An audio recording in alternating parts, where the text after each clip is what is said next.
سے ملتی ہے، ہر برائی سے بچنے کی توفیق بھی اللہ رب العزت کی طرف سے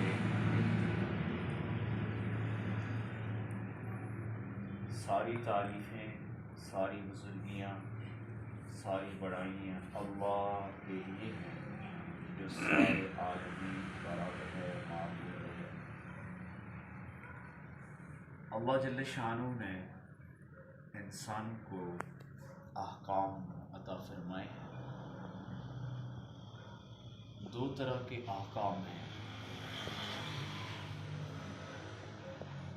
ایک احکام یہ ہے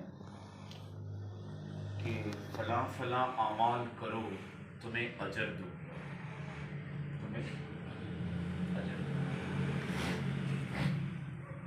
وہ جو اعمال ہوتے ہیں ان کو شرعاً اصطلاح میں نیکیاں کہا جاتا ہے، وہ بھی احکام ہیں۔ ایک احکام وہ ہیں جن کو اللہ رب العزت نے کہا ہے ان کو نہیں کرنا، ان کو فلاں فلاں جو کام ہے یہ نہیں کرنے، اس پہ بھی اللہ رب العزت کی طرف سے اجر ملتا ہے، اس کو بھی نیکی کہتے ہیں۔ اب ہمارے نزدیک نماز پڑھنا، روزہ رکھنا یہ نیکیاں ہیں۔ ایک وہ ہے شراب نہ پینا، اللہ نے کہا نہ کرو یہ عمل، جو عمل یہ نہیں کرتا اس کو بھی نیکی ملتی ہے، موقع ہے، پیسے ہے، کرتا کوئی نہیں، گناہ کا موقع ہے، جرت ہے، ہر چیز موجود ہے لیکن کرتا نہیں، اس گناہ کو نہ کرنے پہ بھی اللہ اجر عطا فرماتے ہیں۔ اور میں اکثر کہتا ہوں نیکی سے بڑی نیکی گناہوں کو چھوڑ دینا ہے، گناہوں سے بچ جانا نیکی سے بھی بڑی نیکی ہے، نیکیوں سے بھی بڑی نیکی ہے۔ اللہ تبارک و تعالیٰ نے قرآن مجید جو ہی کھولو نا، پہلے اللہ تبارک و تعالیٰ اپنا کوڈ ورڈ بتاتے ہیں، الف لام میم، الف لام میم، حروف مقطعات، ایسے کوڈ ورڈ ہیں اللہ کے علم میں ہے، اس کا ترجمہ کیا ہے باقی کوئی نہیں جانتا۔ کثیر ابن کثیر نے اپنی طرف سے ترجمہ کرنے کی کوشش کی ہے، الف سے اللہ، لام سے جبرائیل، میم سے محمد صلی اللہ علیہ وسلم، یعنی اللہ کی طرف سے جبرائیل علیہ السلام محمد کریم صلی اللہ علیہ وسلم کے اوپر لے کر آئے۔ نیچے لکھا عالم الغیب بالصواب، میں زیادہ نہیں جانتا، اللہ جانتا۔ ذالک الکتاب لا ریب فیہ، یہ جو کتاب ہے اس میں شک کوئی نہیں، اللہ کی طرف سے ہے، اس میں شک کوئی نہیں، اللہ کا کلام ہے، اس میں شک کوئی نہیں ہے، یہ نبی کریم صلی اللہ علیہ وسلم پہ اتری ہے۔ ذالک الکتاب لا ریب فیہ، اس میں شک نہیں۔ اگلی جو بات اللہ نے بتائی ہے ھدی للمتقین، لیکن یہ کتاب ان کو ہدایت دے گی جو پرہیز کرتے ہیں، تقوی اختیار کرتے ہیں۔ جی کتاب میں شروع سے جب کہ قرآن کو کھولا جائے اس میں یہ ہے کہ اللہ تعالیٰ یوں کہتا جو نماز پڑھے گا کتاب اس کو ہدایت دے گی، جو روزہ رکھے گا کتاب اس کو ہدایت دے گی۔ اللہ تبارک و تعالیٰ فرما رہے ہیں یہ کتاب اس کو ہدایت دے گی جو تقوی اختیار کرتا ہے۔ تقوی کا مطلب ہے پرہیزگاری کرنا، بچنا، پرہیز کرنا۔ مثال کے طور پر ایک بندہ بیمار ہے، ڈاکٹر کے پاس جاتا ہے، ڈاکٹر کہتا ہے میں تجھے نسخہ لکھ کے دے رہا ہوں، یہ بہت بڑا نسخہ ہے لیکن یہ تب یہ کام کرے گا جب آپ پرہیز کریں، فلاں چیز نہیں کھانی، فلاں چیز نہیں کھانی، فلاں چیز نہیں کھانی، یہ نسخہ تب کام کرے گا۔ یہ کام کی بات کر رہا ہوں، بڑی کام کی بات کر رہا ہوں۔ اللہ کہتے ہیں جی معاشرے میں یہ چیزیں ہیں، ہم مجبور ہیں، معاشرہ ایسا ہو گیا ہے، برائیاں ایسی ہو گئی ہیں، مواقع ایسے ہو گئے ہیں۔ جس معاشرے میں اللہ کے نبی صلی اللہ علیہ وسلم نے پرورش پائی وہ معاشرہ سب سے بڑا ظالم معاشرہ، جہالت والا معاشرہ، لیکن نبی کریم صلی اللہ علیہ وسلم نے ان ساری برائیوں سے بچ کر اپنے آپ کو صادق اور امین کہلوایا کہ نہیں کہلوایا؟ ہدی للمتقین، پرہیز جو کرتا ہے ہدایت اس کو ملتی ہے۔ اگلی بات، یا اللہ جل شانہ گناہوں سے بچنا بھی کیا نیکی ہے، اور گناہ اتنے ذلیل چیز ہے، گناہ اتنی بھیانک چیز ہے، اتنی خطرناک چیز ہے انسان کے لیے کہ کچھ گناہ ایسے ہوتے ہیں جس کو کرنے سے گناہ اس کی نحوست اس کو لپیٹ لیتے ہیں، ایک اس کے حساب میں گناہ لکھا جاتا ہے۔ کچھ گناہ ایسے ہوتے ہیں جس کو کرنے سے نیکیاں ختم ہو جاتی ہیں، نیکیاں ختم ہو جاتی ہیں۔ کچھ گناہ ایسے ہوتے ہیں جو نیکی تو یہ کرتا ہے، جب وہ گناہ یہ کرتا ہے تو یہ نیکیاں اڑ کر کسی اور کے کھاتے میں چلے جاتے ہیں، ان کے گناہ ان کے کھاتے میں چلے آتے ہیں۔ اور یہ سمجھ، غیبت جو کرتا نا، غیبت، اب وہ غیبت کر رہا نا، اس کے گناہ اس کے کھاتے میں، اس کی نیکیاں اس کے کھاتے میں، اس کو پتہ نہیں ہوتا۔ اب جب یہ دیکھے گا اعمال میں ایسے گناہ لکھے ہوں گے جب اس نے سوچے بھی نہیں ہوں گے، ایسا خطرناک گناہ ہے۔ اچھا، ایک گناہ ایسا ہے جس کو کرنے سے نیکی ختم، ایک گناہ ایسا ہے جس کو کرنے سے نیکیاں کسی اور کے پاس چلی جاتی ہیں، اس کے گناہ اس کے پاس چلے جاتے ہیں۔ ایک گناہ ایسا ہے جس کو کرنے سے نیکیاں کرنے کی جو توفیق ہوتی ہے وہ چھن جاتی ہے، اس کو نیکیوں کی توفیق نہیں ملتی۔ یہ کوشش کرتا ہے میں تہجد پڑھوں گا، پڑھ نہیں سکتا، کوشش کرتا ہے میں نماز تکبیر اولا سے پڑھوں گا، کر نہیں سکتا، یہ کوشش کرتا ہے میں اللہ اللہ کروں گا، یہ کر نہیں سکتا، کیونکہ اس نے ایسے گناہ کیے ہوتے ہیں، ان گناہوں کی بدبختی سے یہ نیکی کر نہیں سکتے۔ اور اگلی بات، ایک گناہ ایسا ہے جس کو کرنے سے ایمان ہی ختم ہو جاتا ہے، ایمان ہی ختم۔ اسی لیے تو قرآن کہہ رہا ہے تقوی اختیار کرو، پرہیزگاری، پہلے اپنا کو صاف کرو۔ جب بندہ گناہ کرتا ہے، ایمان جو ہے نا، ایمان نور ہے، اندر کھڑا ہوتا ہے۔ جب بندہ گناہ کرتا ہے ایمان یہاں سے نکل جاتا ہے، اس وقت یہ کافر ہوتا ہے۔ جب یہ گناہ کر رہا ہوتا ہے اس وقت یہ بندہ کیا ہوتا ہے جی؟ کافر ہوتا ہے، مومن نہیں ہوتا، کیونکہ مسلمان ہو اور ایمان کے ساتھ اتنا بڑا گناہ ہو نہیں سکتا۔ کتاب میں نے دیکھا جی، میں حیران رہ، ایمان نکل کر اس کے سر پہ کھڑا رہتا ہے انتظار، جب یہ گناہ کر لے گا تو میں آ جاؤں گا۔ اگر اس حالت میں اس کو موت آ گئی، ایسے لوگ بھی ہیں قیامت کے دن کھڑے ہوں گے، نام مسلمان والا ہوگا، باپ مسلمان ہوگا، بہن مسلمان ہوگی، بیوی مسلمان ہوگے، لیکن اس دن جب جائیں گے تو ان کا نام کفر کی لسٹ میں لکھا ہوگا، کافر ہو کے اٹھیں، ہائے ہم تو مسلمان تھے، وہ نہیں، تمہارا ایمان سلب ہو چکا۔ اس لیے سب سے پہلے دعوت کے بھی دو حصے ہیں، نیکی کا حکم دو اور گناہوں سے اور گناہ کا چھوڑ دینا۔ میں اکثر کہتا ہوں، نوجوانوں میں جا کے کہتا ہوں، گناہوں کو چھوڑ دو، خدا کی قسم سب سے بڑے نیک بن جاؤ۔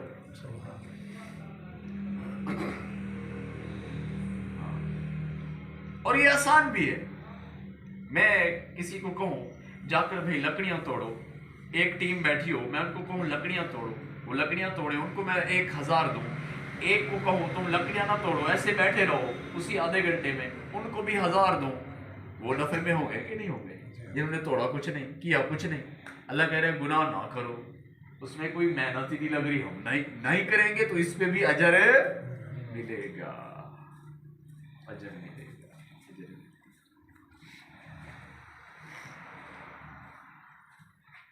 اور جو اللہ کی رضا کے لیے گناہوں کو چھوڑتا ہے، حضرت صحابہ کو جب اعلان ہو نا شراب حرام، اسی وقت توڑ دے وہ مٹکے، سیلاب بہہ گیا، پھر قریب نہیں گئے شراب کے۔ وہی صحابہ وہ کتنی شراب پیتے ہوں گے جو مٹکے کے اتنی شراب ہو گئی مدینے کی گلی میں جیسے بھی سیلاب آیا ہو، اتنی تو پیتے تھے وہ۔ آج کا بندہ کہتے ہیں مجھ سے سگریٹ چھوٹی نہیں ہے۔ حضرات صحابہ نے چھوڑ دیا، کس کی خاطر؟ اللہ کی خاطر، اللہ کی خاطر چھوڑ دیے گناہوں کو،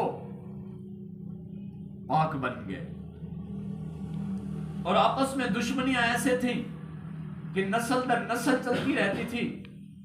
تو نے انگلی کا اشارہ کیوں کیا؟ اس میں جو دشمنی چھڑی نا، کئی لوگ ذبح ہو گئے۔ لیکن جب اللہ کا خوف آیا، توبہ کی، تو پانی نہیں پیا، دوسرے کے لیے خود جان دے دی۔ سبحان اللہ، کیا کہ نہیں؟ چھوڑ دیے گناہ، کس کی خاطر؟ اللہ۔ ہمیں ایک عجیب واقعہ میرے ذہن میں آ رہا، بنی اسرائیل کا واقعہ۔ ایک نوجوان تھا، وہ زنبیلیں بیچتا تھا۔ وہ ایک دفعہ گیا تو ایک عورت نے اس کو دیکھا، بڑا خوبصورت، اس نے اس کو مائل کیا اپنے محل میں گناہ کی طرف۔ اس نے کہا میں اللہ سے ڈرتا ہوں، میں اللہ سے ڈرتا ہوں۔ اللہ اللہ اللہ، حضرت یوسف علیہ السلام کی طرح اس نے کام کیا۔ تو اس نے کہا دیکھ بات سن، یا تو بلڈنگ سے اوپر سے چھلانگ لگا دے، کوئی اور راستہ نہیں ہے۔ وہ اس کے قریب ہوتی کہ اوپر چڑھتا گیا، اوپر والی بلڈنگ تک پہنچ گیا، چھت پہ پہنچ گیا۔ باہر تو سارے تالے تھے، ذرا دیکھ نیچے کھائی ہے، مر جائے گا، ورنہ مجھ سے گناہ کر، دو چیزیں تیرے سامنے۔ کہتے ہیں میں جان دے دوں گا، گناہ نہیں کروں گا۔ اس نے وہیں سے چھلانگ لگا دی۔ اس نے چھلانگ لگائی نا، وہ کہتے ہیں مجھے جس کسی نے ایسے ہاتھوں پہ اٹھایا، آرام سے زمین پہ بیٹھا، چلا گیا گھر، زنبیلیں وہیں چھوڑ آیا، کچھ بکا نہیں۔ شام کو گھر گیا تو بیوی نے کہا آٹا ہے نہیں؟ کہتی ہے باویلا مت کرو اللہ کی بندی، تم تندور میں لکڑیاں تو ڈالو، وہ میرا رب کریم ہے، میں نے اس کے لیے ایک عمل کیا ہے، وہ میرے لیے کچھ کرے گا۔ وہ جا کر سو گیا۔ ہمسائی آئی، کہنے لگے او اللہ والی تو کیسی ہے، تندور جلا کر سو گئی ہے، دیکھتی نہیں تیرا تندور میں ساری روٹیاں پک کے جلنے والی ہے، آ جا جلدی کر اٹھا لے ان کو۔ اللہ نے انتظار۔ سورہ یوسف کو کھولا نا، پوری سورہ یوسف واحد صورت ہے جس کو اللہ نے مفصل بیان کیا ہے۔ اس میں ایک میسج ہے۔ یوسف علیہ السلام کو جب اس نے پکڑا نا زلیخا، قال حیت لک، یوسف جلدی کر، دروازے بند کر دیے، تالے بند کر دیے۔ یوسف علیہ السلام پریشان ہو گئے، کہ لگے دیکھو تو اگر میرے ساتھ گناہ کرے گا تو میں تیری جان چھوٹے گی، ورنہ یوسف میں تجھے جیل میں ڈلوا دوں گی، میں تجھے مروا دوں گی۔ یوسف علیہ السلام کہا میں اس سے ڈرتا ہوں، مجھے چھوڑ دے، میں اس سے ڈرتا ہوں۔ اس نے کہا کس سے ڈرتا ہے؟ میں اس پہ دوپٹہ دے دیتی ہوں۔ اس نے جو جس کو مانتی نا اس پہ اس نے دوپٹہ رکھ دیا۔ کہتے دیکھ اب یہ نہیں دیکھ رہا، کہتی تو اس کو مانتی ہے جو دوپٹے کے پیچھے نہیں دیکھتا، میں اس کو مانتا ہوں جو آسمانوں سے نیچے ہر چیز کو دیکھتا ہے۔ وہ البصیر، وہ ایک ذرے کو دیکھتا ہے، جس طرح آسمان پہ فرشتوں کو دیکھتا ہے اسی طرح زمین پہ ذروں کو دیکھتا ہے، جس طرح وہ ایٹم کو دیکھتا ہے اسی طرح وہ پہاڑ کو دیکھتا ہے، جس طرح وہ آسمانوں کو دیکھتا ہے اسی طرح وہ زمین کو دیکھتا ہے، جس طرح وہ دور کو دیکھتا ہے اسی طرح وہ قریب کو دیکھتا ہے۔ ہمارے لیے چھوٹی بڑی چیز ہوگی، اللہ کے لیے چھوٹی بڑی برابر ہے، اللہ کے لیے دور دور اور قریب برابر ہے، اللہ کے لیے اندھیرا اور روشنی برابر ہے۔ ایسا کوئی نہیں ہے اللہ روشنی میں زیادہ دیکھتا ہو، اندھیرے میں کم دیکھتا ہو، وہ جس طرح روشنی میں دیکھتا ہے اسی طرح اندھیرے میں دیکھتا ہے۔ ایسا کوئی نہیں ہے اللہ مشرق والوں کو ایک دفعہ دیکھتا ہو پھر مغرب والوں سے غافل ہو جاتا ہو، جس طرح مشرق کو دیکھتا ہے اسی طرح مغرب کو دیکھتا ہے۔ یوسف علیہ السلام نے کہا میں تو اس کو مانتا ہوں۔ قال معاذ اللہ، کیا کہا؟ اللہ سے ڈرتا ہوں۔ ارے اگلی بات بتاؤں، جب یوسف علیہ السلام کو اس نے یہاں سے پکڑا نا، قمیص ساری پھٹ گئی، پکڑا زور سے، قمیص ساری پھٹ گئی، کہ اللہ تو بچا، تالوں کی طرف گیا، تالے ٹوٹ گئے۔ اچانک عزیز مصر آ گئی، ہے کہنے لگی ہے اس نے تو میرے ساتھ یہ کیا یہ کیا یہ کیا۔ اس نے عزیز مصر نے جب دیکھا تو سارے مخلوق سارے بندے آ گئے۔ یوسف علیہ السلام سر جھکا کے رو رہا ہے، اللہ تو جانتا ہے نا تو جانتے ہیں نا، ایک چھوٹا بچہ تھا، اس نے گواہی دی تھی یوسف علیہ السلام۔ اچھا ایک مزے کی یہاں مجھے واقعہ یاد آئی، جب کہا تو ہے نا یوسف علیہ السلام جب وزیر خزانہ بنے تھے تو لوگوں کو دے رہے، ایک بندہ بار بار آتا تھا، یوسف علیہ السلام پکڑ لیا، نقاب کرتے تھے آپ اسے، نقاب کرتے تھے، بہت خوبصورت تھے یوسف علیہ السلام۔ تو کہا تو دوبارہ آتا ہے، کہتے ہیں میں بتا دوں وہ کون ہے تو بہت زیادہ مجھے دے گا۔ کہتے کون ہے؟ کہتے جب سارے تیرے خلاف بول رہے تھے میں نے تیری گواہی دی، میں نے تیری پاکی کی گواہی دی۔ میں نے کہا اگر قمیص پیچھے سے پھٹی ہوئی ہے تو یوسف سچا ہے، آگے سے پھٹی ہوئی تو زلیخا سچی ہے، آپ سچے تھے، میں نے آپ کی پاکیزگی کی گواہی دی ہے۔ یوسف علیہ السلام خوش ہوئے کہ میں جتنا اٹھاتا ہے اس کو اٹھانے دو۔ اللہ نے تختیاں اتاری، اے یوسف جو تیری پاکی بیان کرے تو اتنا دیتا ہے، ان سب سے کہہ دو جو میں رب کریم کی پاکی کو بیان کرے گا اس کو اتنا دوں گا حساب نہیں کر سکتا، اتنا دوں گا حساب۔ اس سے پتہ یہ چلا اللہ کے نبی، اپنے نبی کی پاکی کو بیان کرنا، اپنے نبی کی عفت کو بیان کرنا بھی ثواب ہے، اپنے نبی کی تعریف کرنا بھی ثواب ہے۔ اللہ تعالیٰ نے یوسف علیہ السلام کہا یوسف تجھے پتہ ہے میں نے تجھے زلیخا سے بچایا تھا، کس نے بچایا ہے؟ اللہ۔ اندازہ لگاؤ اگر ہم کہیں گناہ سے بچ جاتے ہیں، نیکی کر رہے تھے، ہمارا کمال نہیں۔ یوسف علیہ السلام کے اندر تو گناہ کا مادہ بھی اللہ نے نہیں رکھا، معصوم ہے۔ انبیاء علیہ السلام معصوم ہے کہ نہیں ہے؟ ہمارے اندر تو مادے ہیں، ہمارے اندر تو نفس ہے، ہمارے پیچھے شیطان ہے۔ انہو لکم عدو مبین، ہمارا کھلا دشمن ہے شیطان، ابن آدم کا کھلا دشمن ہے شیطان، اس کی جنگ ہے۔ اللہ تعالیٰ سے کہا ہے اللہ تیرے بندوں کو اور آدم علیہ السلام کی اولاد کو جہنم میں لے جاؤں گا، لیکن اللہ نے کہا جو میرا ہے وہ میرے پاس آئے گا، جو میرا ہے وہ میرے پاس آئے گا، تو اس سے نہیں ڈرے گا، تو اس سے نہیں ڈرے گا۔ جو بندہ پاک دامنی اختیار کر لے گا، جو نوجوان بندہ پاک دامنی اختیار کر لے گا، رب کعبہ کی قسم ہے اس کے دل میں، اس کے جسم میں اللہ اپنی محبت کا نور بھر دیں گے، خوشبوئیں بھر دیں گے۔ سبحان اللہ۔ اس کی مرنے کی دیر ہے، اس کی قبر روشن ہوگی، اس کی مرنے کی دیر ہے، اس کی جسم میں خوشبوئیں آئیں گی۔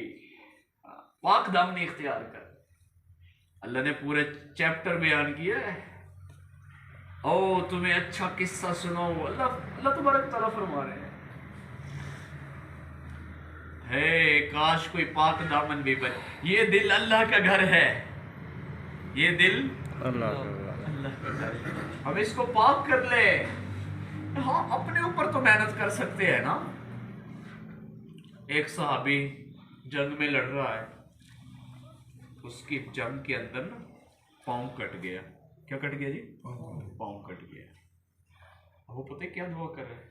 پاؤں کو یوں اٹھایا اور جو اللہ کو پیش کیا، یا اللہ اس پاؤں نے کبھی تیری نافرمانی نہیں کی، اس پاؤں نے تیری کبھی نافرمانی، آج مجھے اس کی وجہ سے معاف کر دے، آج مجھے اس کی وجہ سے معاف کر دے۔ ہم پاک دامن بن جائیں۔ خدا کی قسم ہماری عبادتوں میں لذتیں آئیں گی جب ہم اپنی آنکھوں کی حفاظت کر لیں گے، کان کی حفاظت کر لیں گے، دل کی حفاظت کر لیں گے، دماغ کی حفاظت کر لیں گے۔ تکلیف ہوگی، برداشت کریں۔ جب ہم بد نظری سے بچتے ہیں نا، بد نظری سے جب ہی بچتے ہیں، اسی وقت اللہ اس کی ایک نظر جھکانے پہ جنت میں ایک حور پیدا فرماتا ہے۔ کوئی عام چیز ہے، تمہیں انعام نہیں ملے گا، اس پہ انعام ملے گا۔ پاک دامن بندے کو اللہ تعالیٰ اپنی بائی فیس جنت میں زیارت فرمائیں گے۔ پاک دامنی اختیار کریں، کوشش کریں، اور پھر دیکھیں لذتیں کیسے آتی ہیں۔